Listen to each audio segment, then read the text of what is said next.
Senkadagala, a major tourist attraction as a World Heritage Site, is a great city which marks a turning point in the hallowed history of Sri Lanka.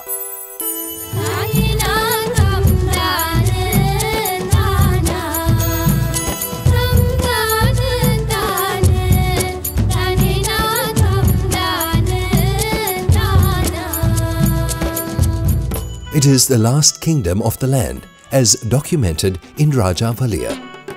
The crest of the pinnacle, after all, is the acclaimed Temple of Tooth that is housed in Senkadagala, now known as Kandy, which is most precious for Buddhists. Kandy is recognized as the cultural capital of Sri Lanka.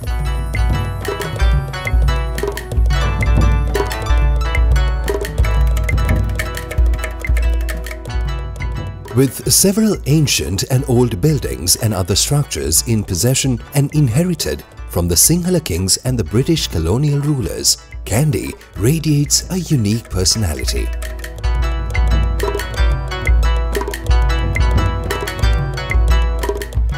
The National Physical Plan of 2013 identified Kandy for investment as a main strategic city.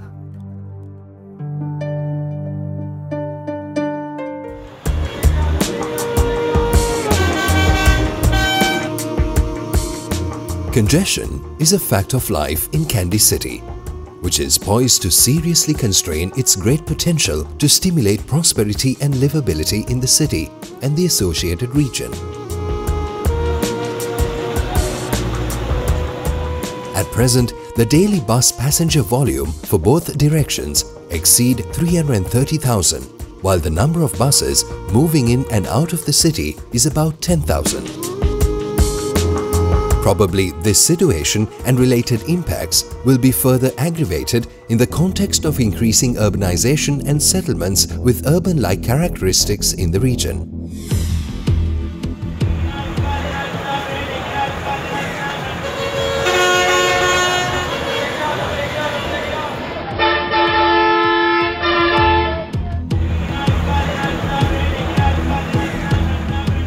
In such a setting, the goods shed bus stand that you see here has been operating in a manner that is not at all consistent with the features expected from a central bus stand in a World Heritage Site.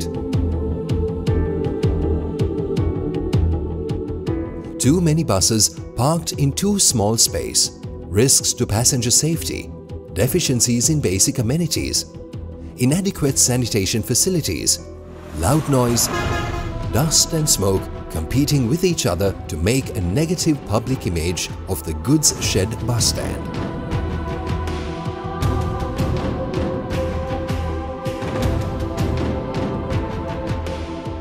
This unsatisfactory situation concomitantly created the conditions for the government of Sri Lanka to find durable solutions in terms of upgrading transport services, relieving traffic congestion, and improving quality of public transport services.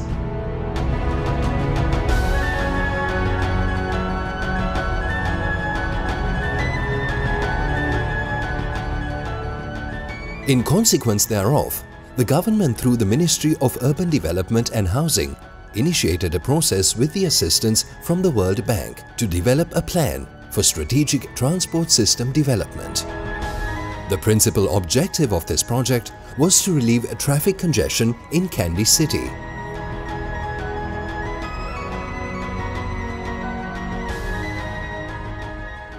The plan thus developed reflected a key decision to transform the goods shed bus stand in terms of a model of multimodal transport terminus, where all public transport services will be centrally coordinated and independently managed.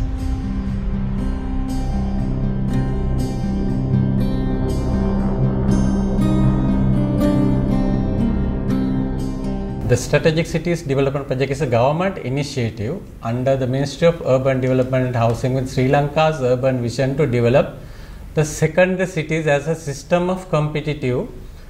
The project was established in the year of 2014 and worked with Kandy, Galle and Jaffna cities with financial assistance from the World Bank. Total amount of the World Bank fund is US dollars 250 million allocated for these three towns.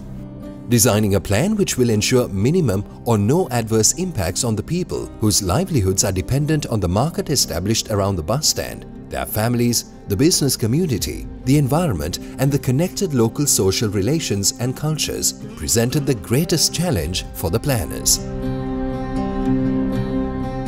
In this social assessment, which we conducted using university undergraduates and graduates in collaboration with SCDP, we actually surveyed them using a structured questionnaire, and also we conducted focus group discussions to establish the impact of the project on them. Upfront identification, enumeration and assessment of the likely impacts and the affected individuals and groups accurately and completely. The formulation of mitigation measures, including reasonable compensation for losses incurred, were recognized as key to the unhampered implementation of the project. Recognizing the crucial importance of addressing social impacts, the project-specific resettlement action plan was formulated in consultation with the affected persons and the stakeholders. Because of this development project, the business persons, mostly with no land ownership rights, were poised to lose livelihood forever. They are not sufficiently covered in the Land Acquisition Act and the regulations to avail themselves of the full range of assistance for livelihood restoration. In the circumstances, clearly there was a strong need for a procedure for social safeguards management. The overall objective of this social safeguard program is to help the affected person to restore or improve their livelihood to the level that they were benefiting prior to their displacement. It's not an easy task, but a great challenge for us. Therefore, the project team is always guiding and assisting the affected persons to invest their compensation money for their well-being.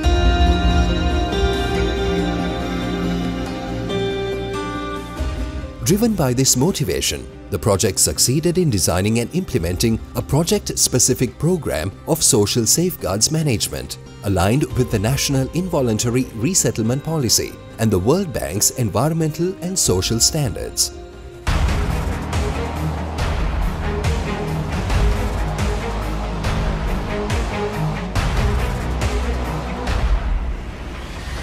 Towards facilitating and implementing the process of social safeguards management, the project established a dedicated unit staffed with social scientists experienced in land acquisition and resettlement at an early stage of the project implementation. Among the implementation achievements are implementing an effective communication process, mapping the project impact area based on the social information gathered from the affected persons, conducting census of the project impact area within the stipulated period and assess project-related social impacts. Stakeholder engagement and participation in the resettlement process secured through consultation, discussion and dialogue with the affected persons. Formulation of a package of entitlements to pay compensation and provide other assistance for the affected households and businesses. Establishment of a project-specific entitlement assessment committee.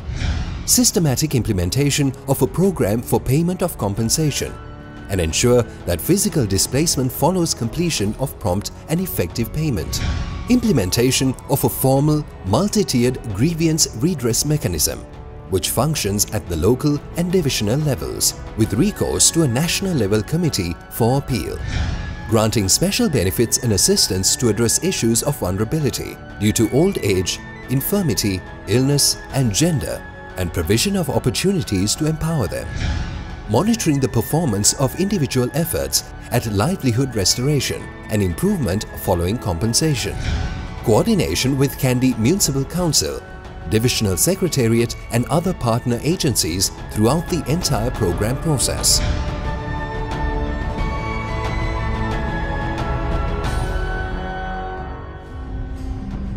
To designing a scheme for granting compensation and other benefits, the affected persons, 841 in all, were categorized into 5 groups, comprising of shop owners, entrepreneurs, sales assistants, mobile vendors, three-wheel operators.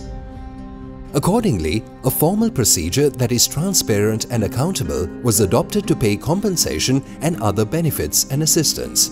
This process was marked by several special features, which included preparation of resettlement action plan and obtain endorsement of the World Bank that finances the project, obtaining approval of the Cabinet of Ministers for the establishment of Entitlement Assessment Committee and Entitlement Matrix, guidance and facilitation to develop formal business plans in respect of livelihood restoration.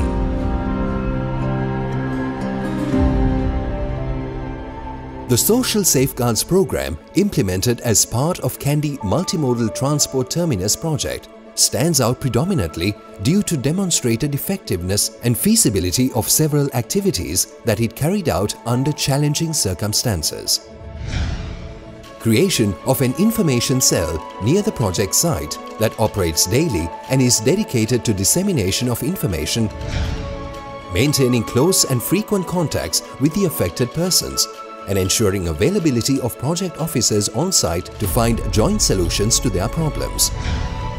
Accord due respect to the affected persons and maintain their dignity while intervening to find prompt solutions to their problems. Convening interactive community sessions aimed at problem solving. Reaching the hearts and minds of the affected persons through a program of social safeguards.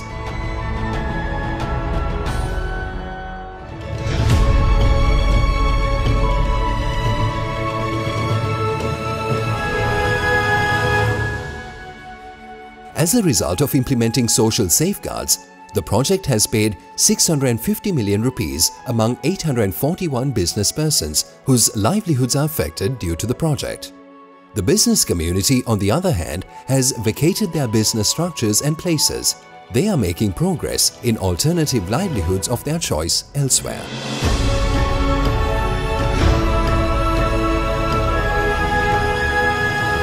On the ground, there are many examples that provide evidence to the effect that the economically displaced households are gradually but steadily making it through to the goal. මම ගුෂ්ෂට් එකේ business කරගෙන හිටියේ පොඩි ඉඩ කෑල්ලක. ඊට පස්සේ මගේ දිහා ආවිල්ලා බලලා මට බිස්නස් කරන ඉඩත් මදි එතන හිර වෙලා පොඩ්ඩක් සාමාන්‍යයෙන් තමයි කරන්න හිටියේ. ඊට පස්සේ මට ගුෂ්ෂට් ප්‍රොජෙක්ට් එකේ ලොකු වන්දියක් හම්බුණා. ඒ සල්ලි අරගෙන ආවිල්ලා මම මෙතන ලොකුවට දාලා බිස්නස් එකක් කරගෙන ලස්සනට බඩු දාලා හොඳට වෙළඳාමකුත් වෙනවා. හොඳ ලස්සනට කරගෙන යනවා. තිබ්බට වැඩි දියුණු වෙනවා දවසෙන් දවසට. Evident in this social safeguards program are contributory factors of success, including but not limited to the process monitoring and guidance from the World Bank.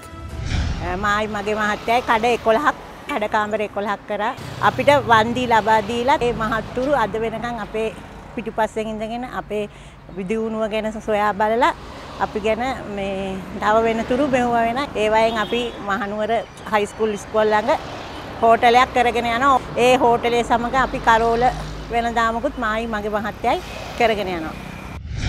ව්‍යාපෘතියේ හේතුවෙන් ඉතින් පාර වැහෙනවා කියලා අපිට කලින් මීට මේ මාස 7කට විතර පෙර දැනුම් දුන්නා. අම්මගේ ඔප්පුව අනම්මනම් කොහොම පැහැදිලිවම අපි මේකට ව්‍යාපෘතිය ඉදිරිපත් කරා. ඉදිරිපත් කරලා ෆයිල් එක බාර දෙන්න එක දවසක් ගියා. ආයි චෙක් එක ගන්න එක දවසක් ගියා. එච්චරයි ඒ අතින් මල්නකොට අපිට ලොකු සේවයක් වුණා ඒ මුදල ලැබිච්ච මුදල. Treading through a path marked by these features to mitigate social impacts, the SCDP, through its Social Safeguards Management Program, presents conclusive evidence of how to ensure that all affected persons and businesses are equitably and fairly compensated for the losses caused by the project, and supported through to achieving living standards similar or better than what they had before the project.